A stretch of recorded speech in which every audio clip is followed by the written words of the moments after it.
नमस्कार दोस्तों, मध्य प्रदेश अति शिक्षक भर्ती को लेकर एक और बड़ी अपडेट निकलकर सामने आ रही है। जैसा कि आप जानते हैं 2025-26 का सत्र आपका खत्म होने वाला है और 30 अप्रैल को सभी गेस्ट टीचरों का कार्यकाल खत्म हो जाएगा, जिसको लेकर डीपीआई की तरफ से आदेश जारी कर दिया गया था। अब यहाँ पर नई भर्ती को लेकर एक बड़ी अपडेट निकलकर सामने आ रही है, क्योंकि गेस्ट टीचरों के सभी पदों पर नए सिरे से हर साल भर्ती की जाती है। तो यहाँ पर भी नए सिरे से भर्ती को लेकर एक बड़ी अपडेट निकलकर सामने आई है। कब से आपकी भर्ती स्टार्ट की जानी है, इन सब के बारे में आगे तमाम जानकारी दी गई है। अगर आप यहाँ देखें, अप्रैल के बाद खत्म होगा अतिथि शिक्षकों का कार्यकाल, नए सिरे से भर्ती करने की तैयारी। तो अप्रैल के बाद इनका जैसे ही कार्यकाल खत्म होगा, नए सिरे से भर्ती करने की भी तैयारी डीपीआई विभाग की तरफ से कर ली गई है। सीहोर जिले के शासकीय स्कूलों में काम कर रहे अतिथि शिक्षकों का कार्यकाल 30 अप्रैल को खत्म हो जाएगा। 30 अप्रैल को सभी जिलों का कार्यकाल खत्म हो जाएगा। लोक शिक्षण संचालनालय डीपीआई ने जिला शिक्षा अधिकारी और स्कूल प्राचार्यों को निर्देश जारी कर दिए हैं। निर्देशों के मुताबिक हर साल की तरह इस बार भी कार्यकाल पूरा होते ही अतिथि शिक्षकों को स्कूलों से कार्यमुक्त किया जाएगा। तो जैसे इनका कार्यकाल खत्म हो जाएगा, इनको कार्यमुक्त कर दिया जाएगा। इसके बाद अतिथि शिक्षकों की नियुक्ति प्रक्रिया नए सिरे से होगी। भर्ती कब से शुरू होगी, इसकी आधिकारिक तारीख तय नहीं हुई है। संभावना है कि मई के अंतिम सप्ताह तक नई नियुक्तियों के आदेश जारी हो सकते हैं। तो नई नियुक्तियों के जो आदेश हैं वो मई के अंतिम सप्ताह तक जारी हो सकते हैं, यानी कि उसके पहले आपकी प्रक्रिया स्टार्ट कर दी जाएगी। तो यहाँ पर नियुक्ति को लेकर एक बड़ी जानकारी निकलकर सामने आ रही है। जिले में 1200 से ज्यादा अतिथि शिक्षक काम कर रहे हैं।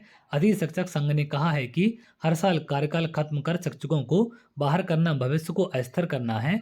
पदाधिकारियों ने कहा है कि शिक्षकों में डर बना रहता है कि दोबारा नियुक्ति होगी या नहीं। संघ ने मांग की है कि प्रदेश में हरियाणा मॉडल लागू हो, अतिथि शिक्षकों को 12 माह का कार्यकाल मिले, 62 वर्ष तक सेवा अवधि तय हो। मांगे पूरी नहीं होने पर संघ ने आंदोलन करने की चेतावनी दी है। जल्द रणनीति घोषित करने की बात कही है। नए शैक्षणिक सत्र से माध्यमिक और प्राथमिक स्कूलों में नियमित शिक्षकों की नियुक्ति की तैयारी भी चल रही है। इससे लंबे समय से काम कर रहे अतिथि शिक्षकों की चिंता बढ़ गई है।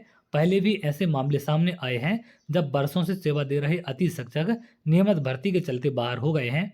जिले में कई अतिथि शिक्षक ऐसे हैं जिनके पास रोजगार का दूसरा विकल्प नहीं है। इससे चिंता और बढ़ गई है। तो नियमित शिक्षक की भर्ती भी वर्तमान में चल रही है, जैसे वर्ग 3 और वर्ग 2 की।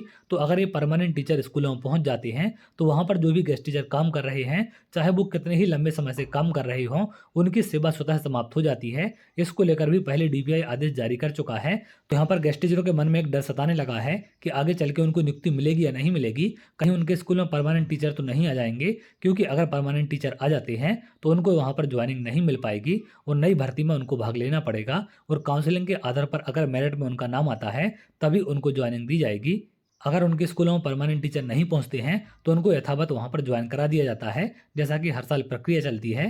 तो यहाँ पर गेस्ट टीचरों की नियुक्ति को लेकर एक बड़ी अपडेट आ रही है कि मई के अंतिम सप्ताह में इनको नियुक्तियां मिल सकती हैं। इसके अलावा आगे जैसी भर्ती प्रक्रिया आपकी स्टार्ट होगी, मैं आपको स्टेप बाय स्टेप सारी चीज़ें अपडेट कर दूंगा कि कैसे कैसे आपको प्रक्रिया में भाग लेना है। आगे स्टेप बाय स्टेप क्या प्रक्रिया होती है, कैसे चॉइस फिलिंग होती है, कैसे काउंसलिंग कराई जाती है, इन सब के बारे में आपको स्टेप बाय स्टेप पूरी जानकारी दे दूंगा। तो आप लोग परेशान ना हो।